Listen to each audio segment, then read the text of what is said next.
August 8ನೆಯ ತಾರೀಕು ವರಮಹಾಲಕ್ಷ್ಮಿ ವ್ರತವಿದೆ. ವ್ರತವನ್ನ ಈ ಪದಾರ್ಥಗಳಿಲ್ಲದೆ ಮಾಡಿದ್ರೆ ಎಷ್ಟೋ ವಿಜೃಂಭಣೆಯಿಂದ ಆ ವ್ರತವನ್ನ ಮಾಡಿದ್ರೂ ವ್ಯರ್ಥವಾಗುತ್ತೆ. ವರಮಹಾಲಕ್ಷ್ಮಿ ವ್ರತದಲ್ಲಿ ಮುಖ್ಯವಾಗಿ ಇರಬೇಕಾದಂತಹ ವಸ್ತುಗಳು ಯಾವುವು?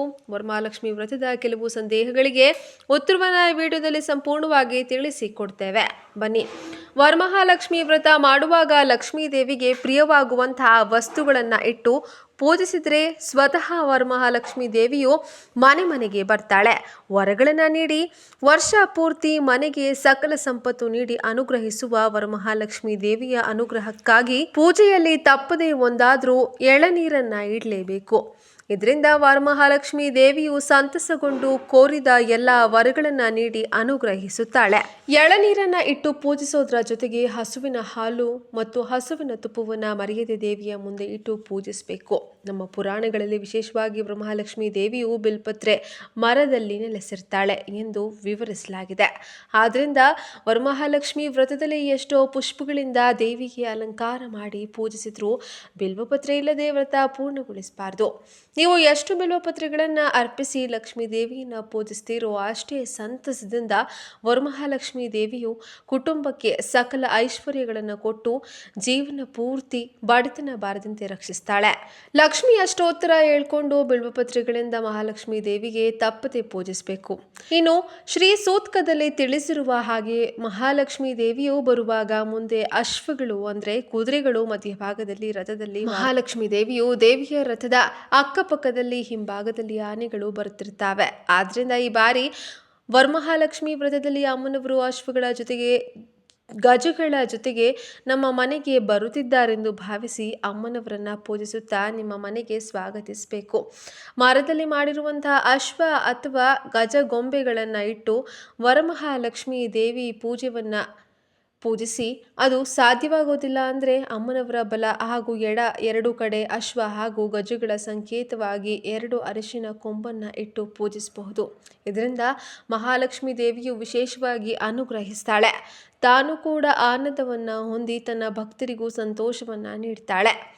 ಅಮ್ಮನವರಿಗೆ ಇಡಬೇಕಾದಂತಹ ಫಲ ಯಾವುದಂದರೆ ಕದಲಿ ಫಲ. ಪ್ರಿಯ ಅಂದರೆ ಬಾಳೆಹಣ್ಣು ದೇವಿಗೆ ಪ್ರಿಯವಾದಂತಹ ಹಣ್ಣು. ಆದ್ದರಿಂದ ಮರೆಯದೆ ಬಾಳೆಹಣ್ಣನ್ನು ದೇವಿಯ ಮುಂದಿಟ್ಟು ಪೂಜಿಸಬೇಕು. ಅಮ್ಮನವರಿಗೆ ಭೋಜನಕ್ಕೆ ಸಂಬಂಧಪಟ್ಟಂತಹ ಪತ್ರೆಯ ಬಗ್ಗೆ ನೋಡೋದಾದರೆ ಅದು ರಂಭಾ ಪತ್ರೆ. ಅಂದರೆ ಬಾಳೆ ಎಲೆ ಆದ್ರಿಂದ ಚೆನ್ನಾಗಿರುವಂತಹ ಬಾಳೆ ಎಲೆಗಳನ್ನು ಅದರ ಮೇಲೆ ಇಟ್ಟು ಅದರ ಮೇಲೆ ಪದಾರ್ಥಗಳನ್ನು ವರಮಹಾಲಕ್ಷ್ಮಿ ದೇವಿಯ ಮುಂದಿಟ್ಟು ಪೂಜಿಸಬೇಕು. ಅಮ್ಮನವರಿಗೆ ಅತಿ ಮುಖ್ಯವಾಗಿ ನೀವು ನೀಡಿರುವಂತಹ ವಸ್ತು ಎಂದರೆ ಅದು ಸೀರೆ. ನೀವು ಪ್ರೀತಿಯಿಂದ ₹100 ಸೀರೆ ತಂದು ವರಮಹಾಲಕ್ಷ್ಮಿ ಅಮ್ಮನವರಿಗೆ ಅರ್ಪಿಸಿದ್ರು ಅದು ಅಮ್ಮನವರಿಗೆ ಪ್ರಿಯವಾಗುತ್ತೆ.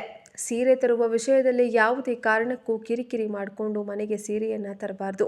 ನಿಮ್ಮ ಶಕ್ತಿಗೆ ಅನುಸಾರ ಅಮ್ಮನವರಿಗೆ ಭಕ್ತಿ ಪ್ರೀತಿಯಿಂದ ಸೀರೆಯನ್ನು ತಂದು ಉಡಿಸಿ ಅಥವಾ ಅರ್ಪಿಸಿ. ಮತ್ತಷ್ಟು ಶಕ್ತಿಯಿಂದ ಇದೆ ಅನ್ನೋದಾದರೆ ರೇಷ್ಮೆ ಸೀರೆ ತಂದು ಅರ್ಪಿಸಿದ್ರೂ ಶುಭ ಫಲಗಳೇ ಪ್ರಾಪ್ತಿಯಾಗುತ್ತೆ. ವರಮಹಾಲಕ್ಷ್ಮಿ ವ್ರತದಲ್ಲಿ ಇರಲೇಬೇಕಾದಂತಹ ಅತಿ ಮುಖ್ಯವಾದ ವಸ್ತುಗಳಲ್ಲಿ ತಾಮ್ರವು ಒಂದು. ನಾವು ಪಠಿಸುವ ಮಂತ್ರಗಳಿಗೆ ಶಕ್ತಿ ನೀಡೋದು ತಾಮ್ರದ ಪಾತ್ರೆಗಳು. ಎಷ್ಟೋ ದೇವಾಲಯಗಳಲ್ಲಿ ನೋಡಿರ್ತೀರ ಧ್ವಜಸ್ತಂಭ ಗರುಡ ಸ್ತಂಭವು ತಾಮ್ರದಿಂದ ತಯಾರಾಗಿರುತ್ತೆ. ಗರ್ಭಗುಡಿಯ ಒಳಗೆ ಇರುವಂತಹ ಪಾತ್ರೆಯಿಂದ ಹಿಡಿದು ಉತ್ಸವ ತರುವ ಕೂಡ ತಾಮ್ರದ ಲೋಹವನ್ನೇ ಹೊಂದಿರ್ತಾರೆ.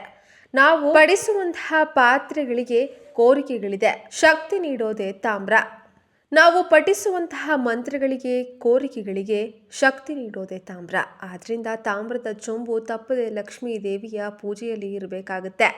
ಅಮ್ಮನವರ ಪೂಜೆಗೆ ಇರಲೇಬೇಕಾದಂತಹ ವಸ್ತು ಎಂದರೆ ಅದು ಪದ್ಮ.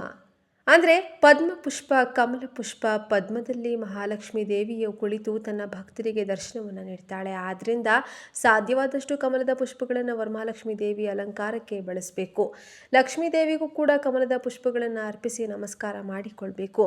ಎಲ್ಲ ವಸ್ತುಗಳಿಗಿಂತ ಎಲ್ಲ ಪದಾರ್ಥಗಳಿಗಿಂತ ಎಲ್ಲರ ಭಕ್ತಿಗಿಂತ ಲಕ್ಷ್ಮೀ ದೇವಿಗೆ ಪ್ರಿಯವಾಗುವುದು ಆಕೆಯ ಪತಿ ಮಾತ್ರ. ಒಂದೇ ಮುಕುಂದ ಪ್ರಿಯ ಅಂದರೆ ತನ್ನ ಪತಿಯನ್ನು ಬಿಟ್ಟು ಮಹಾಲಕ್ಷ್ಮಿ ದೇವಿಯು ಎಲ್ಲಿಗೂ ಬರುವುದಿಲ್ಲ. ತನ್ನ ಪತಿಗಿಂತ ಇಷ್ಟ ವಿಶೇಷವಾಗಿರೋದು ಆಕೆಗೆ ಮತ್ತೊಂದಿಲ್ಲ. ಆದ್ದರಿಂದ ವರಮಹಾಲಕ್ಷ್ಮಿ ವ್ರತ ಎಂದರೆ ಧಾಮ್ ಧೂಮ್ ಅಂತ ಬರೀ ಲಕ್ಷ್ಮೀದೇವಿಯನ್ನು ಪೂಜಿಸೋದಲ್ಲ, ಸಾಕ್ಷಾತ್ ವಿಷ್ಣು ದೇವರನ್ನು ಪೂಜಿಸುತ್ತಾ ವರಮಹಾಲಕ್ಷ್ಮಿ ದೇವಿ ಅಂದರೆ ಮಹಾಲಕ್ಷ್ಮಿ ದೇವಿಯನ್ನು ಪೂಜಿಸಿ ಪ್ರಸನ್ನಗೊಳಿಸಬೇಕು. ನೀವು ಅಷ್ಟೇ, ನಿಮ್ಮ ಗಂಡ ಎಷ್ಟೇ ಕೋಪ ಮಾಡಿಕೊಂಡ್ರೂ ಆಗೋದಿಲ್ಲ ಅಂದರೂ ಕೂಡ ತಪ್ಪದೆ ಲಕ್ಷ್ಮೀ ದೇವಿ ವ್ರತದಲ್ಲಿ ಇಬ್ಬರೂ ಸೇರಿ ಪೂಜೆಯನ್ನು ಮಾಡಿ ಗಂಡ ಹೆಂಡತಿ ಇಬ್ಬರು ಕುಳಿತು ವರಮಹಾಲಕ್ಷ್ಮಿ ದೇವಿಯನ್ನು ಪೂಜಿಸಿದ್ದೇ ಆದಲ್ಲಿ ಲಕ್ಷ್ಮೀ ವಿಷ್ಣು ಇಬ್ಬರ ಅನುಗ್ರಹ ಕೂಡ ಇಡೀ ಕುಟುಂಬಕ್ಕೆ ಪ್ರಾಪ್ತಿಯಾಗುತ್ತೆ. ಲಕ್ಷ್ಮಿ ಹಾಗೂ ನಾರಾಯಣ ರೂಪದಲ್ಲಿ ನೀವು ಕೂಡ ವಿಶೇಷವಾಗಿ ವ್ರತವನ್ನು ಇಬ್ಬರು ಸೇರಿ ಅನುಸರಿಸಬೇಕು, ಆಚರಿಸಬೇಕು. ವರಮಹಾಲಕ್ಷ್ಮಿ ಹಬ್ಬದಲ್ಲಿ ಅತಿ ಮುಖ್ಯವಾಗಿ ಇಡಲೇಬೇಕಾದಂತಹ ಪದಾರ್ಥಗಳ ಬಗ್ಗೆ ಇವತ್ತಿನ ಈ ವಿಡಿಯೋದಲ್ಲಿ ತಿಳಿಸಿಕೊಟ್ಟಿದ್ದೇವೆ. ವರಮಹಾಲಕ್ಷ್ಮಿ ವ್ರತದಲ್ಲಿ ಇಡಬೇಕಾದಂತಹ ಸಣ್ಣ ಪುಟ್ಟ ಪದಾರ್ಥಗಳು, ಕಳಶದ ಮಾಹಿತಿಯನ್ನು ತಿಳಿಸಿಕೊಡ್ತೀವಿ. ಈ ಮಾಹಿತಿ ನಿಮಗೆ ಇಷ್ಟವಾಗಿದ್ದರೆ ತಪ್ಪದೇ ಜೈ ವರಮಹಾಲಕ್ಷ್ಮಿ ಅಂತ ಬರೆದು ಈ ವಿಡಿಯೋವನ್ನು ಪ್ರತಿಯೊಬ್ಬರಿಗೂ ಶೇರ್ ಮಾಡಿ. ಧನ್ಯವಾದಗಳು.